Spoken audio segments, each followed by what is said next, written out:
এটি ঢাকার পল্টন মোড় এলাকার চিত্র। এখানে মূলত আজকে অভিন্ন 5 দফা দাবিতে যুগপৎ আন্দোলনে থাকা সমমাননা 8টি যে রাজনৈতিক ইসলামী দল রয়েছে সেই দলের যৌথ সমাবেশ হওয়ার কথা রয়েছে দুপুর 2টায়।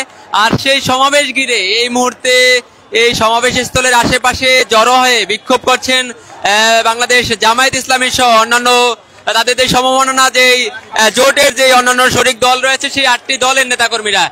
তারা তাদের যেই রাজনৈতিক যে দলীয় প্রতীক রয়েছে সেই প্রতীক সংবলিত ব্যানার এবং তারা তাদের দাবি সংবলিত বিভিন্ন ব্যানার ফেস্টুন নিয়ে তারা মূলত বিক্ষোভ করছেন। তারা এদিকে অপর প্রান্তে আমরা দেখছি যে অস্থায়ী মঞ্চ রয়েছে সমাবেশের, সেই মঞ্চ নির্মাণ কাজ চলছে। বেশ কয়েকটি পিকআপ ভ্যান একসাথে করে সেখানে অস্থায়ী মঞ্চ নির্মাণ করা হচ্ছে।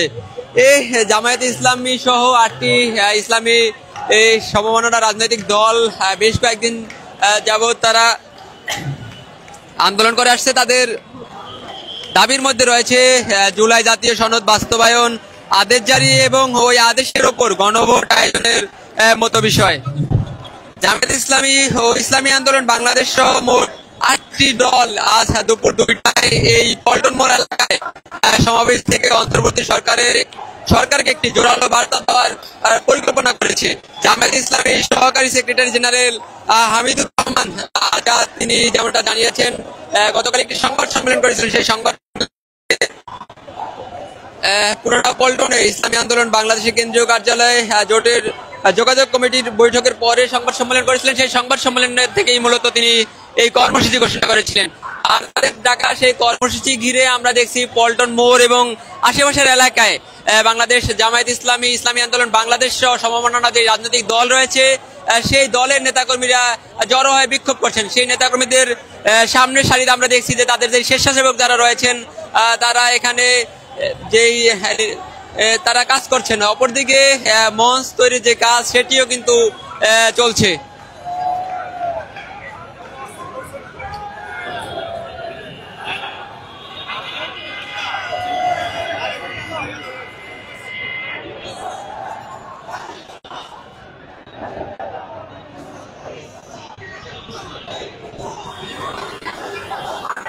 জুলাই জাতীয় সনদ বাস্তবায়নের যে আদেশ জারির যেই তাদের দাবি, সেই দাবির যে প্রোগ্রাম সেটি এর আগেও মূলত তারা যাত্রা করেছিলেন। সেখানে তারা একটি অন্তর্বর্তী সরকারের প্রধান উপদেষ্টা ডক্টর মোহাম্মদ ইউনূসের বরাবর একটি স্মারকলিপি দিয়েছিলেন।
দাবি মেনে না হয় আমরা আরো কঠিন প্রস্তুতি নিয়ে আগাচ্ছি। আমরা চাই জুলাই স্পিডের সাথে কেউ যেন বিশ্বাসঘাতকতা না করে, জুলাই আন্দোলনের সাথে যারা সম্পৃক্ত ছিলেন, শাহাদাত বরণ করেছেন, তাদের আইনি ভিত্তির মাধ্যমে মর্যাদা এবং রাষ্ট্রীয় সুরক্ষা দেওয়া, আগামী নির্বাচনের জন্য লেভেল প্লেইং ফিল্ড তৈরি করা এবং প্রশাসনের সংস্কার এবং সকল পর্যায় থেকে যে অন্যায় অনিয়ম দুর্নীতিগুলো আছে এগুলো মূলোৎপাটন করা। বিশেষ করে জুলাইয়ে আইনি ভিত্তির জন্য যে আমরা যে আজকে গণভোট প্রত্যাশা করছি জাতির কাছে, অবশ্যই সে গণভোটের তারিখ ঘোষণা করতে হবে জাতীয় নির্বাচনের আগে নভেম্বরের মধ্যে। এই দাবিটা আমরা মাঠে। বিএনপির পক্ষ থেকে বলা হচ্ছে যে এই আইনি ভিত্তির এর কোনো আইনি ভিত্তি নেই, গণভোট তাদের নেতারা যেটা বলছে বিভিন্ন বক্তৃতা বিবৃতিতে, আপনারা এটাকে কিভাবে দেখেন? আইনি ভিত্তি তো আমরা যদি হিসাব করি তাহলে এই সরকারের তো সেরকম আইনি ভিত্তি নাই। আইন তো জনগণের জন্য, জনগণের প্রয়োজনে, জনগণের মৌলিক প্রয়োজনকে সামনে রেখে অন্তর্বর্তীকালীন সরকার তৈরি হয়েছে।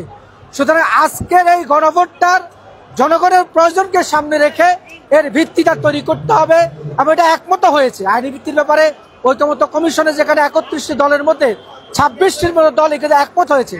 আমরা এখন চাচ্ছি এটার ঘোষণাটা জাতীয় নির্বাচন আগে যেন ঘোষণা করে এটাকে কার্যকর করে।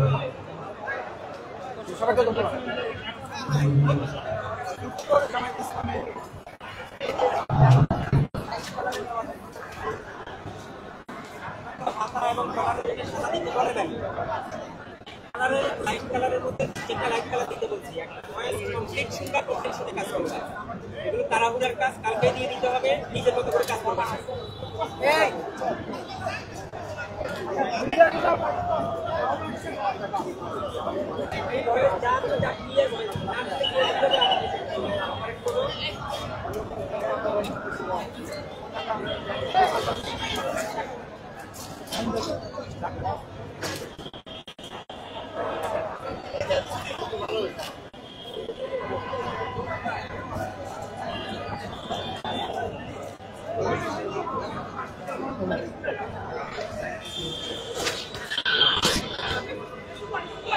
সময় বাড়ার সাথে সাথে নেতাকর্মী যারা রয়েছেন তারা আজকের এই সমাবেশে যোগ দেওয়ার জন্য পল্টন মোড় এবং আশেপাশে এলাকায় জড়ো হতে শুরু করেছেন। নেতাকর্মীরা বলছেন তাদের যে নেতাকর্মী যারা রয়েছে তাদের একটা অংশ আজ যেই জোহর নামাজের পরে বাইতুল মুকাররমে এবং আশেপাশের এলাকা থেকে যার যার নিজ দলের ব্যানারে মিছিল নিয়ে তারা এই সমাবেশে যোগ দিবেন।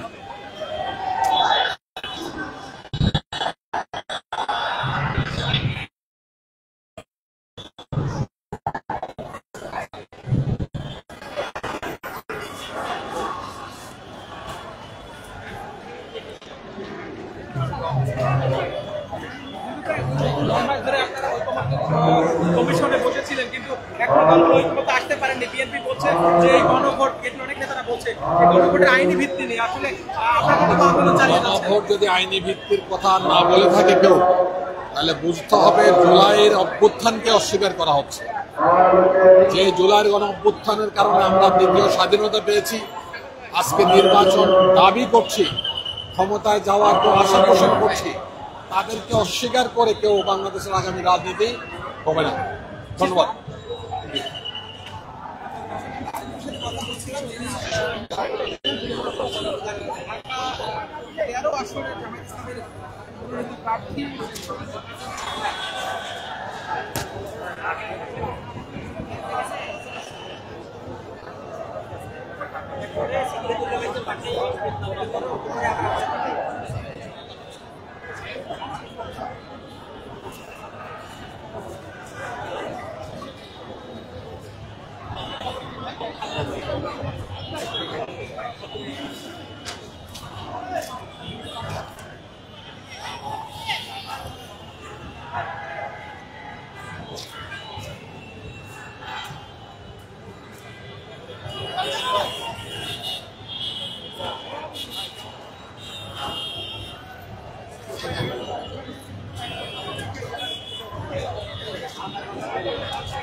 দ্বিতীয়ত হলো যে বিগত সময়ে বিভিন্ন শাসক ছিল, বিএনপিও ছিল, তারা আসলে অনেক কিছুই করেছেন, অনেক কিছু করতে পারে না। এটা আসলে করবে কিনা এটা অনিশ্চিত, কারণ ক্ষমতায় যাওয়ার পরে চিন্তা চেতনা বা রাজনৈতিক কারণে সবকিছু চেঞ্জ হয়ে যেতে পারে। এজন্য জনগণের দাবিকে গুরুত্ব দিয়ে আমার মনে হয় যে আগে গণভোটটা বেশি যৌক্তিক। তারপরে জামাত তার দাবি আদায়ের জন্য অবস্থান পাল্টাচ্ছে না, গণঅবস্থায় আজকে আমরা জামাত তার দাবি আদায়ের জন্য, এটা তো তার গণতান্ত্রিক অধিকার, সেক্ষেত্রে অবশ্যই জামাত সর্বোচ্চ চেষ্টা করবে। শুকরিয়া। Check. Hello. Hello, check. Check. Check. Hello. Hello, check. Hello. Hello, hello.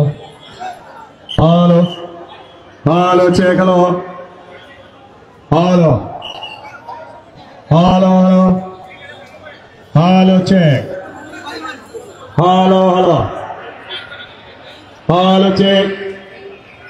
শব্দযন্ত্র পরীক্ষা। Hello hello hello.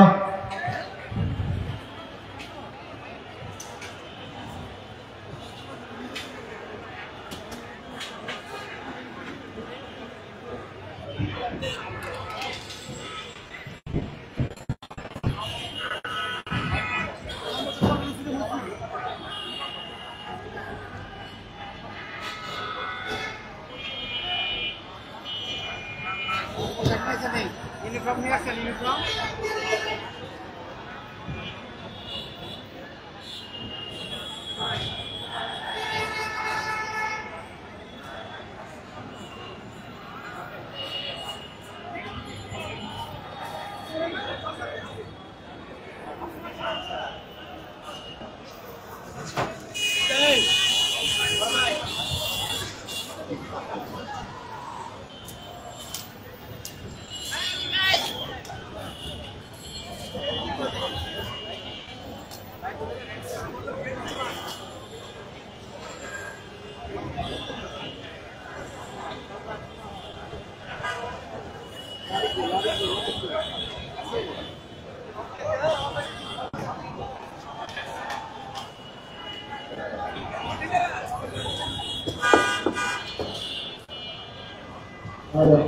Hello to go.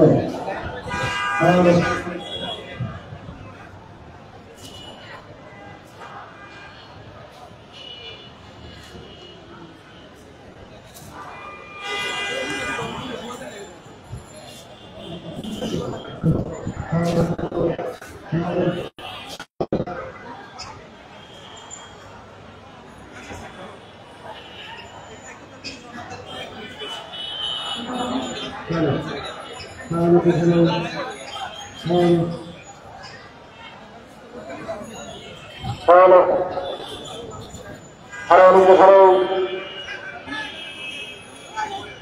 Hello. শব্দযন্ত্র পরীক্ষা। হ্যালো।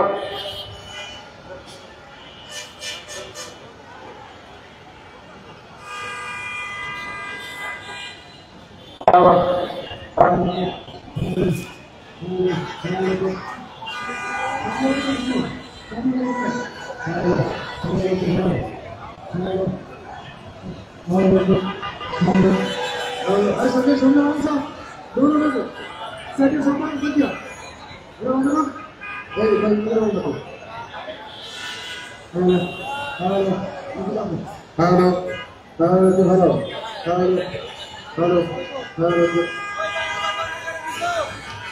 Halo.